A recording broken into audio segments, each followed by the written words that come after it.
하나님의 말씀을 들으시기를 바랍니다. 믿음이 오기 전에 우리는 율법 아래에 매인 바 되고 계시될 믿음의 때까지 갇혔느니라. 이같이 율법이 우리를 그리스도께로 인도하는 초등교사가 되어 우리로 하여금 믿음으로 말미암아 의롭다함을 얻게 하려 함이라. 믿음이 온 후로는 우리가 초등교사 아래에 있지 아니하도다. 너희가 다 믿음으로 말미암아 그리스도 예수 안에서 하나님의 아들이 되었으니 누구든지 그리스도와 합하기 위하여 세례를 받은 자는 그리스도로 옷 입었느니라. 너희는 유대인이나 헬라인이나 종이나 자유인이나 남자나 여자나 다 그리스도 예수 안에서 하나이니라. 너희가 그리스도의 것이면 곧 아브라함의 자손이요 약속대로 유업을 이을 자니라. 아멘. 오늘 주신 하나님의 말씀을 가지고 믿음의 삶이란 주제로 하나님 말씀 증거하도록 하겠습니다. 우리 주변에는 기독교인들이 많이 있습니다. 교회 다니는 사람들이 많이 있어요. 어떤 분은 자기 주변에 자기가 알고 있는 사람들이, 자기 지인들이 전부 다 교회에 다니는 사람들도 있습니다. 그러면은 여러분 주변에 있는 교회에 다니시는 분들은 전부 다 믿음이 있는 분이신들입니까? 여러분 주변에 교회 다니시는 분들, 지인분들 많으시잖아요. 다 믿음을 가지고 계십니까? 어느 분이 믿음이 좋고 또 어느 분이 믿음이 약하십니까? 오랫동안 교회를 다녀도 믿음이 있는 사람이 있는가 하면 믿음이 없는 사람들도 있습니다. 그러면 도대체 누가 믿음이 있는지 혹은 누가 믿음이 없는지 이것을 어떻게 알 수가 있을까요? 여러분은 어떤 사람을 볼 때 이 사람은 믿음이 좋아 혹은 이 사람은 믿음이 없어, 이 사람은 믿음이 약해, 아직 연약해, 이것을 여러분 어떻게 판단하셨습니까? 사실 믿음이 있는 것과 믿음이 없는 것의 차이를 딱 하나로 꼬집어서 말할 수 있는 것은 아닙니다. 여러 가지로 다양하게 생각해 볼 수가 있겠죠. 오늘날 대부분의 현대교회들이 크게 오해하고 있는 것이 있는데 바로 믿음이 있고 없고를 행함에서 찾으려고 한다는 것입니다. 행위에서, 행동에서 찾으려고 한다라는 거예요. 저 사람이 믿음이 있다라는 증거를 그 사람이 하는 행동을 보고 찾으려고 한다는 겁니다. 오늘날의 대부분의 현대교회는 거의 대부분 행함을 강조하고 있다고 봐야 됩니다. 가만히 들어보면은, 설교를 들어보면 결론은 다 똑같습니다. 결론은 봉사하십시오, 주님께 삶을 들으십시오, 구제하십시오, 이렇게 하십시오, 저렇게 하십시오. 결론은 다 이런 내용들입니다. 그만큼 기독교 신자에게 있어서 행함이라고 하는 것은 아주 중요한 위치에 놓이게 되었고, 그래서 행함이 곧 신앙의 여부를 판단할 수 있는 그 기준이 되어버렸습니다. 여러분도 그렇게 생각하지 않으시겠습니까? 저 사람이 교회 다니는데 맨날 거짓말을 해요. 그럼 여러분 어떻게 생각하십니까? 맨날 거짓말하는 것 보니까 저 사람은 믿음이 없다, 이렇게 생각을 한다는 거죠. 행함을 보고 믿음을 판단하는 기준이 우리가 다 가지고 있다라는 겁니다. 그래서 어떤 교회는 교회에서 직분자를 선출할 때 어떻게 합니까? 교회의 입구의 로비에다가 직분자 대상자를 붙여넣어요. 사진하고 이름 이렇게 붙여놓습니다. 그리고 교회 사람들이 그 후보자를 다 알 수 없기 때문에 이 후보자가 과거에 했던 그리고 지금 하고 있는 봉사부서 그리고 봉사기간 그리고 후보자의 그 교회 출석 연수 뭐 생일, 나이, 가족 뭐 이런 것들을 다 기록해 놓았습니다.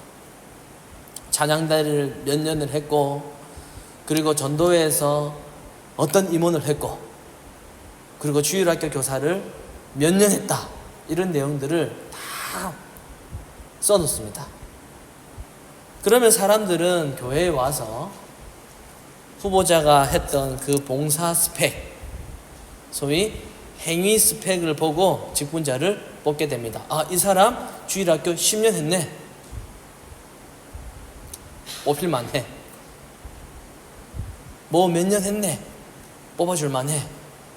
뭐 했네. 이거 가지고 뽑습니다. 제가 볼 때 이렇게 뭔가 국회의원 선거 형식으로 붙여놓고서는 또 개인적으로는 선거운동을 하지 말라고 해요. 교회에서. 사람들은 모일 때마다 이야기를 합니다. 무슨 이야기 합니까? 직분자 선출하는 그 시기가 되면은 사람들은 모일 때마다 이야기하죠. 저 사람은 절대로 장로가 돼서는 안 돼. 저 사람은 술 마셔서 안 돼. 저 사람은 밴쿠버에서 모르는 사람이 없을 정도로 나쁜 사람이야. 저 사람은 가진 게 없어서 교회에 힘이 되지 못해.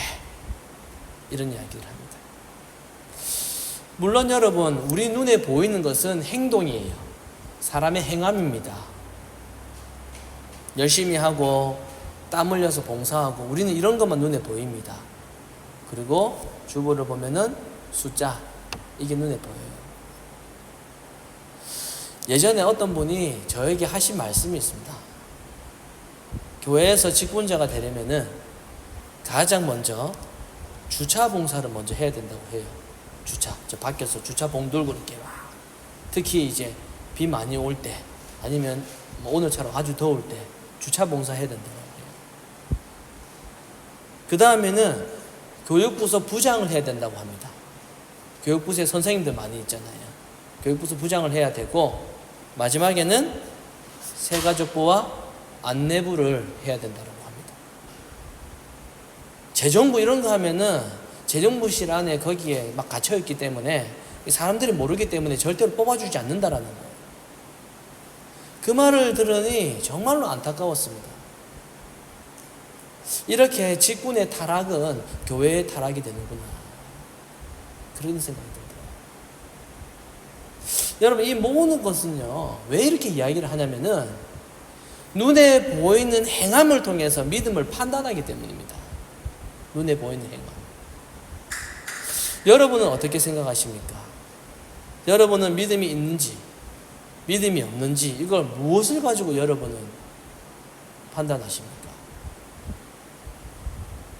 우리가 어떻게 사람의 속마음을 우리가 어떻게 알 수가 있겠습니까? 그러면 여러분, 우리가 사람의 속마음을 우리가 볼 수 없다고 해서 저 사람의 믿음을 행위로 판단을 해야만 할까요? 여러분, 중요한 것은 성경은 믿음을 그렇게 말하고 있지 않습니다. 내가 생각하는 믿음, 내가 보는 믿음, 이런 거 말고 성경이 말씀하고 있는 믿음이 무엇이냐라는 겁니다. 성경은 우리가 생각하는 것처럼 행함을 가지고 믿음을 판단하고 있지 않는다라는 거죠. 오늘 본문에서도 사도 바울은 이렇게 말씀합니다. 23절이죠. 믿음이 오기 전에 우리가 율법 아래 매인 바 되고 계시될 믿음의 때까지 갇혔다. 이렇게 말씀합니다. 자, 여기서 믿음이 오기 전, 이 말은 믿음이 없다는 것을 말합니다. 그러니까 이 말을 좀 더 쉽게 풀이하면 이렇습니다. 믿음이 없을 때는 율법에 매이고 율법에 갇혔다. 이 말이 됩니다. 그러니까 믿음이 오기 전에, 믿음이 없을 때는 율법에 갇혀있다. 매인다 이 말입니다. 자, 여러분, 율법은 결국에는 행동으로 하는 거잖아요. 행동으로 지키는 것이기 때문에 율법은 인간의 행함과 직결됩니다. 자, 그렇다면은 우리가 만약에 믿음이 행함으로 드러난다라고 생각을 해버리면은 어떻게 됩니까? 믿음을 행함으로 증명을 하려고 행함이 없으면은 마치 믿음이 없는 것처럼 그렇게 생각을 하고 있다면은 우리는 지금 바울이 말하고 있는 것처럼 행함에 매여 있게 되는 겁니다. 행함에 갇혀 있게 되는 거예요. 행함을 가지고 믿음을 판단하고 있으니 나에게서 어떤 행함이라는 것이 없을 때에 이 믿음에 대한 불안감이 생기게 되는 겁니다. 내가 어떤 행동을 하지 않으면, 어떤 행위를 하지 않으면, 어떤 좋은 일을 하지 않으면 나의 믿음에 대해서 불안감이 이게 맞나? 이렇게 생기게 되는 거죠. 그래서 뭔가를 하지 않으면 마음 가운데 불안함이 생기는 거예요. 그런데 이러한 생각들을 바울은 뭐라고 이야기합니까? 그것은 믿음이 없을 때 하고 있는 생각이다. 그렇게 이야기를 하고 있습니다. 믿음이 없는 사람들의 생각이다. 율법에 매여 있는 사람들의 생각이다. 그렇게 말하고 있습니다. 그리고 25절에 보면은 바울은 또 이렇게 말합니다. 이제는 믿음이 온 후로는 우리가 초등교사 아래에 매여 있지 않는다라고 그렇게 말합니다. 옛날 성경에 보면은 몽학성세 들어보셨죠? 이게 이제 새 버전 성경에는 초등교사라고 그렇게 나와 있습니다.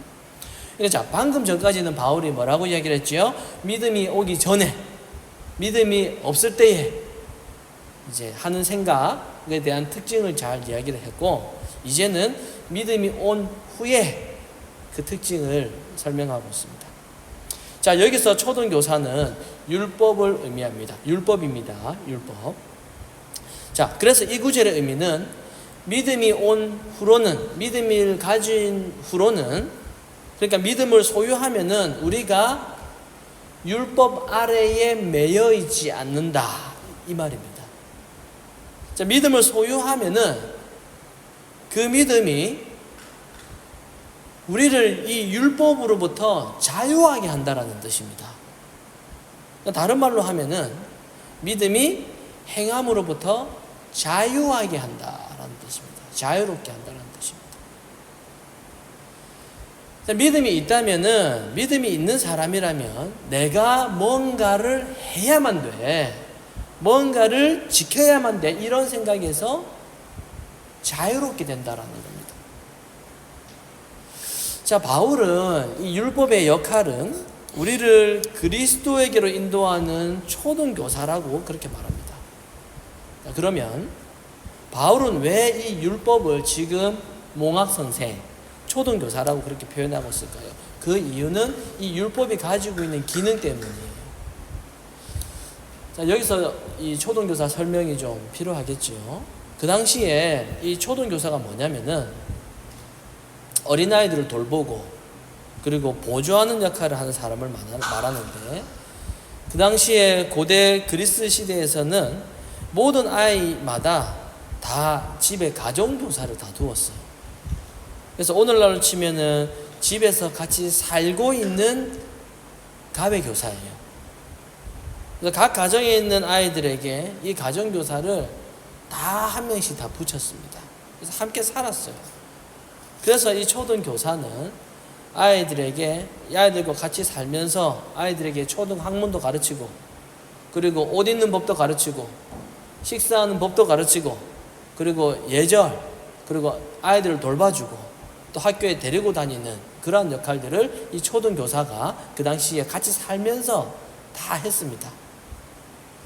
그래서 그 당시에는 이 초등교사가 한마디로 가정부였어요. 좀 과하게 말하면 노예였습니다.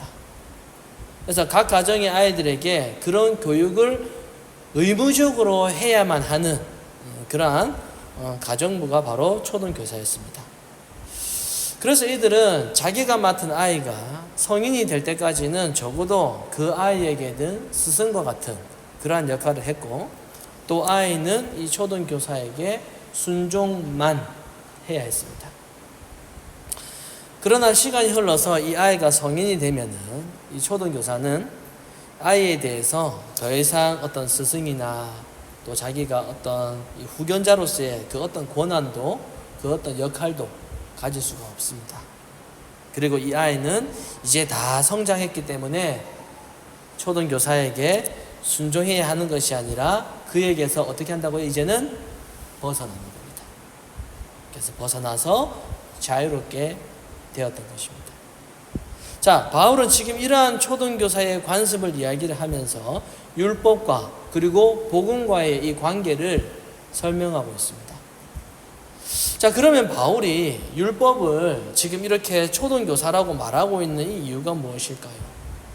앞에서 말한 대로 초등교사는 어른에게는 필요하지 않기 때문입니다.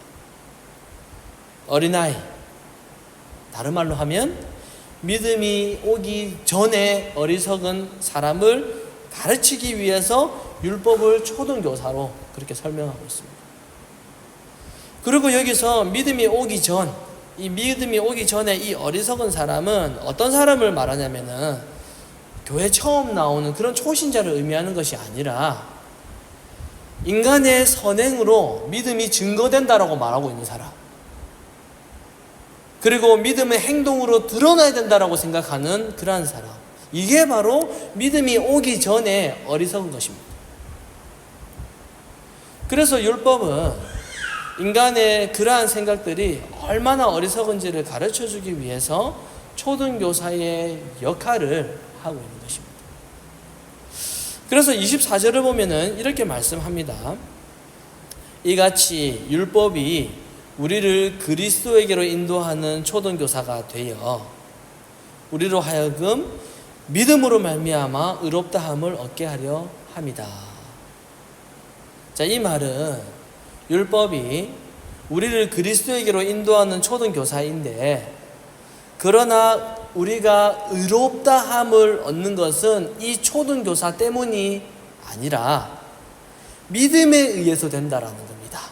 인도하기는 하나 우리가 의롭게 되는 것은 초등교사 때문이 아니라 믿음 때문이라고 그렇게 말하고 있는 거예요. 그래서 신자가 의롭다함을 받는 과정 속에는 이 초등교사는 아무런 관련이 없고 오직 무엇 때문이라고요? 믿음 때문이다. 믿음 때문이다. 여러분, 율법의 역할이 뭡니까? 우리가 죄인됨을 알게 하는 겁니다. 죄인됨을. 그러니까 율법은 지켜야 하는 법이거든요. 지켜야만 되는 겁니다. 그런데 아무도 율법을 지키지를 못해요, 여러분.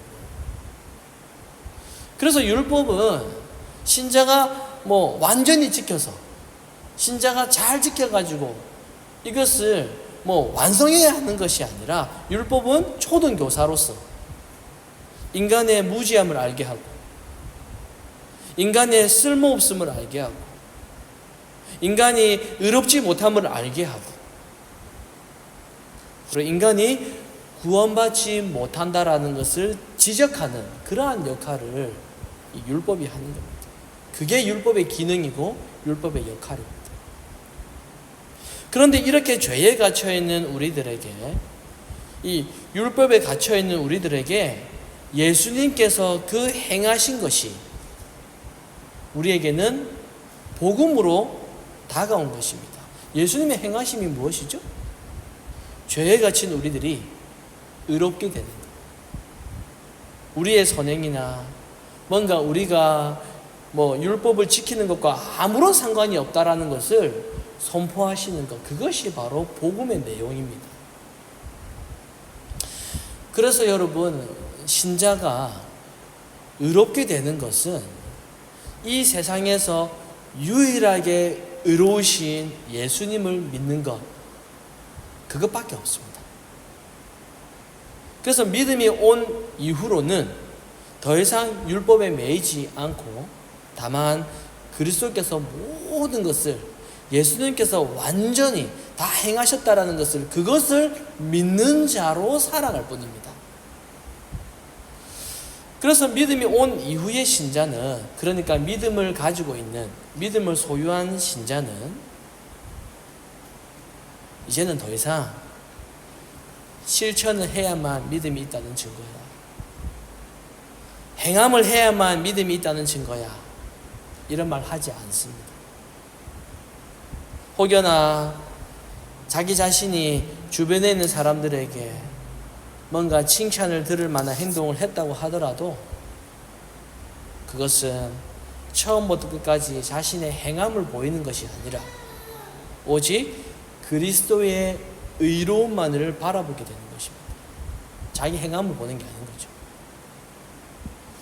그래서 신자는 자신이 어떠한 행함을 했든 상관없이 죄인된 자리에서 우리를 용서하시고 우리를 의롭게 하신 그리스도의 그 행하심, 예수님의 그 행하심만 의지하게 되는 것입니다. 이것이 바로 행함에 매이지 않는 신자의 모습입니다. 여러분, 이 말은 행동하지 않는 것이 믿음이라는 뜻이 아닙니다. 행동하지 않는 것, 가만히 있는 것이 믿음이다, 이 말을 하는 것이 아닙니다.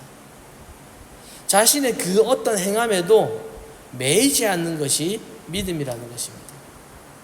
우리의 행함은 결코 믿음의 기준이 될 수 없습니다. 우리가 그 어떤 행함을 보인다라고 해도, 그 어떤 봉사, 그 어떤 선행을 많이 한다라고 해도 그것을 가지고 어떤 믿음의 기준으로 내세워서는 안 된다라는 겁니다. 만약에 아직까지도 자신의 행함을 가지고 자기 믿음을 보여주려고 한다라는 것은, 그런 사람은 아직까지 어리석은 사람이고 율법에 매여 있는 사람이고 믿음이 오기 전의 사람이고 믿음이 없는 사람입니다. 그렇다면은 믿음이 온 후의 삶은 도대체 무엇이냐라는 질문이 생기죠. 믿음을 가지고 있어요. 믿음을 소유하고 있습니다. 우리가 신자이고 이제 믿음이 온 후로의 그 삶은 도대체 뭐냐, 이런 의문이 생기죠. 행함으로 구원받는 것이 아니라는 것 다 알고 있습니다. 율법을 지켜야 구원받는 것, 이거 아니라는 것 다 알고 있습니다. 행함으로 의롭다함을 얻는 것, 그거 아니라는 것 우리 다 알고 있어요. 그런데 믿음이 있다면은 삶으로 나타나야 하는 것 아니냐, 이런 의문이 우리에게 생기는 것입니다. 믿음이 있다면은 삶으로 어떤 행위가 또 나타나야 되는 게 아니냐, 이런 의문이 또 돌고 돌면서 생기게 된다는 거죠. 물론 맞습니다. 믿음은 능력이에요. 믿음 있으면 능력이 있죠. 이 믿음으로 인해서 그 능력은 반드시 나타나게 됩니다. 그런데 문제가 뭡니까? 많은 사람들이 믿음으로 인해 나타나는 삶을 오해하고 있는 겁니다. 믿음이 능력이잖아요. 믿음을 가지고 있으면 드러납니다. 근데 사람들은 이 믿음을 통해서 드러나는 이 모습들을 오해하고 있다는 거죠. 많은 기독교인들이 생각하는 믿음의 삶이 뭡니까? 여러분께서 생각하시는 믿음을 가지고 있으면 드러나는 삶, 그거 무엇으로 생각하셨습니까? 여러분이 생각했던 믿음의 삶이 무엇입니까? 대부분 생각하는 것은 착한 일이에요. 윤리적인 일입니다. 믿음을 가지고 있으니까 이제 내가 신호 잘 지켜야지. 믿음을 가지고 있으니까 누구 도와줘야 되겠다. 대부분 이런 일들이거든요.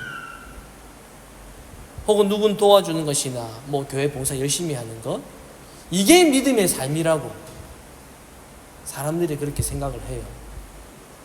만약에 여러분, 이것이 믿음으로 인해 나타나야 하는 그러한 삶이라면은 성경에서 이거 기록해야죠. 사도들의 사역에서 그런 삶을 소개해야 되겠죠.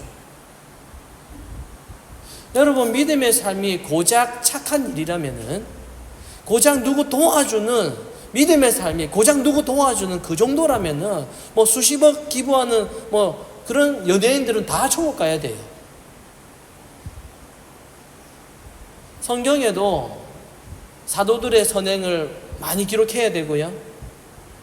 그러한 선행을 막 성경에서 소개하면서 신자도 이렇게 똑같이 이런 삶을 살아가야 된다, 이렇게 기록해놔야 됩니다.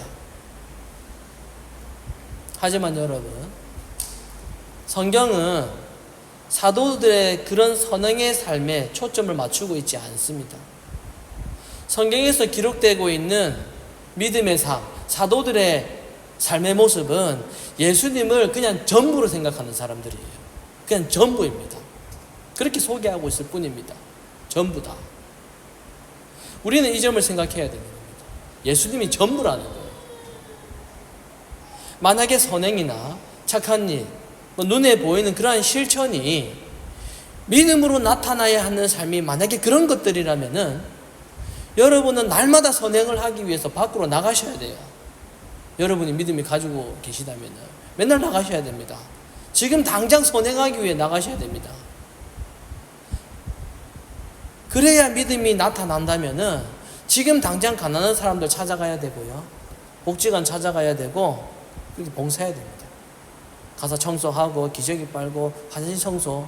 만약에 그게 믿음의 삶이라면 그거 지금 해야 돼요. 우리가 매일마다 해야 돼요. 우리가 그런 마음이 없으면서 믿음이 삶을 통해 드러나야 된다? 여러분, 이렇게 말하는 것은 앞뒤가 좀 맞지 않는 거 아니겠습니까? 그러면 도대체 믿음을 가지고 있는 삶이 뭐냐? 믿음의 삶이 뭐냐? 이게 무엇인지 제가 한 가지 예를 들고 말씀을 마무리하도록 하겠습니다. 우리 어머님들은 가정에서 주부로 계시는 분들이 많으세요. 일하시는 분들도 계시지만 주부 역할을 대부분 다 하십니다. 제가 어릴 적에 학창시절 때 신앙에 대해서 고민을 많이 할 때 나름대로 제가 참 열심히 교회 생활을 한다라고 이렇게 생각을 했을 때 저희 어머님을 보면서 궁금한 게 한 가지 있었습니다. 어머니를 보니까 뭔가 특별한 삶이 없었어요. 맨날 밥하시고 청소하시고 빨래 널고 수요일 금요일 주일마다 교회 가시고 주일에는 하루 종일 봉사하시고 그리고 또 주중에 또 일도 하셨거든요. 주중에 일도 하시고 또 퇴근하시면 또 밥하고 빨래하고 청소하고 그게 여러분 일주일 동안 똑같이 반복되는 삶이었습니다. 똑같은 거 평생 하셨어요. 특별한 거 없습니다. 여러분도 그렇지 않습니까? 우리 맨날 똑같은 거 하고 있습니다. 그렇죠? 그래서 주부들 보면은 일상생활은 별로 특별한 게 없어요. 그냥 하루 종일 집안일하고 요즘에는 유튜브 보고 가족들 식사 준비하면서 치우고 하면 또 그냥 하루 지나갑니다. 특별히 이민생활이 그렇죠. 자녀들 도시락 싸고 여기저기 운전하다가 세월 다 지나가잖아요. 자, 그러면은 이러한 주부에게, 가정주부에게 믿음의 삶이 무엇이겠습니까? 믿음의 삶. 만약에 믿음의 삶을 어떤 특별한 선행으로 그렇게 생각을 한다면은 이렇게 평범하게 살아가고 있는 가정주부에게는 믿음의 삶이 없어요. 그 믿음이 없다고 봐야 됩니다. 맨날 똑같거든요. 여러분, 믿음의 삶은요, 다른 게 아니에요. 뭔가 특별한 게 아닙니다. 믿음의 삶은 뭔가를 실천하고 뭔가 특별한 선행을 하는 것이 아니라 자기가 있는 그곳에서 예수님을 올바로 믿는 그러한 믿음으로 그냥 살아가는 것입니다. 나의 나 된 것은 하나님의 은혜다 라고 그렇게 말했던 바울처럼 영원히 저주 속에 갇혀야 할 자기 자신이 예수님께서 이미 행하신 그것으로 인하여서 내가 의롭다 여김을 받게 된 것만으로도 내가 그것만으로도 충분한 자라는 것을 깨닫고 그리고 지금 자신에게 주어진 이 삶, 이 생활 이것에 대해서 감사하면서 그 자리에서 주를 바라보면서 살아가는 것입니다. 이게 바로 믿음의 삶이에요. 여러분. 믿음의 삶. 매번 우리의 일상이 특별한 게 없어도 그저 주의 은혜가 감사할 뿐이라고 그렇게 고백하며 살아가는 그것이 바로 믿음이 온 이후에, 믿음을 가진 이후에 나타나는 변화이고, 그것이 바로 믿음의 삶이라는 겁니다. 여러분, 믿음이라고 하는 것은 우리의 어떤 행동, 우리의 어떤 행함으로 증명되는 것이 아닙니다. 그래서 행함을 가지고 저 사람 믿음이 있네, 저 사람 믿음이 약하네, 이렇게 판단해서는 안 됩니다. 믿음이 있은 후에 그 삶은 자신의 행동을 가지고 어떤 자신의 열심으로 인하여서 믿음이 증명되는 것이 아니라 내가 죄인됨을 깨닫고 지금 여러분이 계신 그곳에서 예수님을 올바로 믿는 그 믿음으로 일상을 살아가는 것, 그게 바로 믿음의 삶입니다. 그래서 내가 믿음을 가졌는데 뭔가 믿음을 가진 자로서 이것도 해야 되고 저것도 해야 되고 막 이런 강박관념, 이런 거 가질 필요 없습니다. 여러분이 계신 그곳에서, 그곳이 어디든지, 가정이든 직장이든 교회이든 일터이든 어디든지, 여러분 그곳에서 예수 그리스도를 올바로 믿게 되면은, 올바로 믿게 되면 이 전제가 아주 중요합니다. 예수님을 올바로 믿게 되면은 성령께서 우리의 스승이 되셔서 우리를 올바른 길로 생각하고 인도하도록 하신다라는 거예요. 오늘 이 말씀을 통해서 우리가 이제 믿음의 삶이 무엇인지 우리가 제대로 알았으니 그리스도를 바르게 믿는 그러한 믿음을 소유하시고, 그리고 주께서 우리를 보내신 그 삶의 현장, 그 바른 믿음을 가지고 그렇게 살아가시는 그런 저와 여러분이 되시기를 간절히 소망합니다.